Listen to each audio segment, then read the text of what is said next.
there's a key word that comes up once in a while: submission. So you as a married woman, how have you handled this issue of submission? Is it my husband say they are entering the fire, you jump in the fire with him? There's so many arguments on the internet. What's that balance? Can you please, as a married woman, talk about this thing? As a married woman concerned. Marriage, it cannot be done by one person. It's the two of us who are in it together. One person cannot make up a marriage. It's husband and wife. And thank God that we have a manual. And the manual that said, wife, submit to your husband. I feel like he even that's a very good blessing for me. I told you that I didn't want to be a hard girl. So before I got married, I've always known that the man is going to lead me. So first off, you will not marry somebody that you are not thinking in the same direction, that you don't have the same values. When both of you have the same values, you are doing your own submitting, he's doing his own loving. You know your roles, no friction. It makes things easier for me. Let me not say for women. It makes things very easy. Like, you don't have to. I don't want to be the leader. Does that submission come from the place of love, or it comes because it's instructed in the Bible? My husband loves me, I know that. Yes. But even if he doesn't love me, you are still going to do your part. I'm still going to submit. The Bible did not tell me to love my husband. The Bible said I should submit to my husband. The Bible didn't tell him to submit to me. The Bible told him to love me. God already knows the dynamics.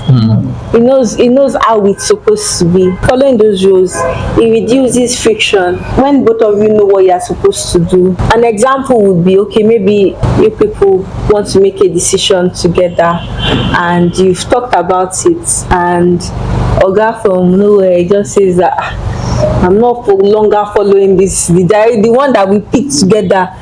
I'm going to trust his decision. If he drives us into the bush, we go into the bush together.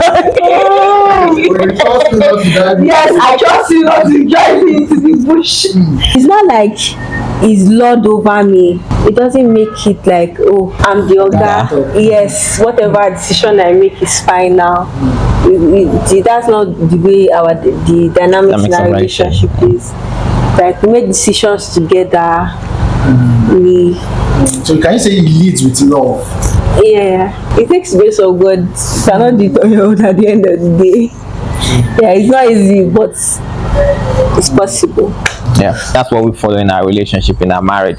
What does the Bible says? The Bible says, wife, submit to your husband, love, provide, and all that. By the time I got married, I had to start factoring her into everything. If I'm traveling from, let me just say from point X to point Y, and it's going to take me 3 hours, I may not leave house until 9 p.m. or 10 p.m. That I'm traveling. It's just 3 hours. Springfield to Chicago, leave 10 p.m. You get to Chicago around, do like 1, 2.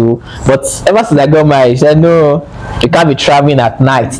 There are so many things that, I had to, I thought that I can do that, but because she doesn't want to, we made those decisions ourselves. There are several decisions that we had to make. At the end of the day, it's whatever we decide. She's smart, she's a very brilliant lady, she's really intelligent, and she had not given me any reason to doubt her intelligence, and by God's grace, she would never give me one. So once she brings ideas, she brings solid ideas, and we brainstorm together, and then we make a decision that is ultimately good for both of us, not for her alone, not for me alone, for both of us. Thanks so much for learning in this session already. Thanks to her. So, amazing. So, Dr. Fikayo, yes. How challenging has it been for you? Like you mentioned, that transition from single father, now you're no longer responsible for myself, and like you have someone else putting a life in your hands as it is.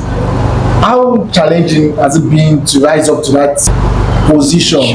It's really not that challenging because she made it easy for me. She extends grace, when needed. She, and then if we make decisions and it doesn't go out, the way we want it to go, she will not say, hey, and I said this, we don't say, and I said this before, we don't, those are one of the rules that we have. We don't say, and I've said it before. Just know that you don't do something wrong, and keep it next time, you don't make that kind of mistake again. So, but I don't come to her face and say, hey, I told you so, and she doesn't say it to me. Both of us just so that, okay, you're the one that and then next time don't do this kind of thing again. So we make decisions together, and then the decisions have to go like, okay, one person has to make it, and I have to, make that decision. We always pray that it's the right decision, and when it's the wrong decision, we don't come out to say we should have done this, we should have done it. We just analyze the situation as a couple, and then we hope to mitigate or prevent it moving forward. I would say get mentors. I would say learn from people. You can't do the very first few years alone. Learn, like read. Watching videos, like relationship videos, reading books has really helped us a lot. Like the mistakes that we should have made were prevented by learning from people, the experiences of people. That is really key. And then choosing each other first. Like I choose my wife first, she chooses me first. It's us against, it's common saying to say it's us against the world, but when you're faced with that situations, then that's when the test of is us against the world. But we actually just tell each other, calm down. I'm not the enemy here. You're not the enemy here, so don't come and attack me. We used to tell each other that don't calm down. I'm not the enemy. Just it's both of us against it. So I think one, getting good mentors has really helped us, and then choosing each other first, and then intentionality. I'm intentional about loving her. I'm intentional about taking care of her. She doesn't allow me to spend my money, so the little that I can do, where I usually quote unquote efficiency, like I want to take care of her, so I take care of her. With the much that God has given me, I try to take care of her. I'm intentional about dating her, taking care of her, leading her right, even in the way of the Lord and all that. So I think I would say for couples that are just getting married, mentorship is really important. If you can't get a direct mentor, read books, listen to videos. It will help you. We can't overemphasize that. That's really helped our lives. And then of course, loving each other, choosing each other first, and the God factor is really important.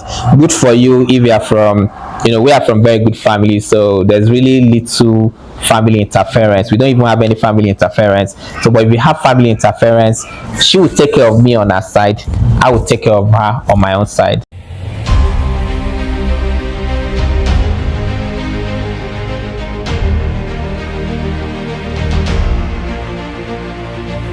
Hi, my name is Adeyemi-Bensons, and I want to welcome you to Adeyemi-Bensons.com. This website is designed with you in mind to uplift, empower, and guide you on this unique journey. Join me at Adeyemi-Bensons.com.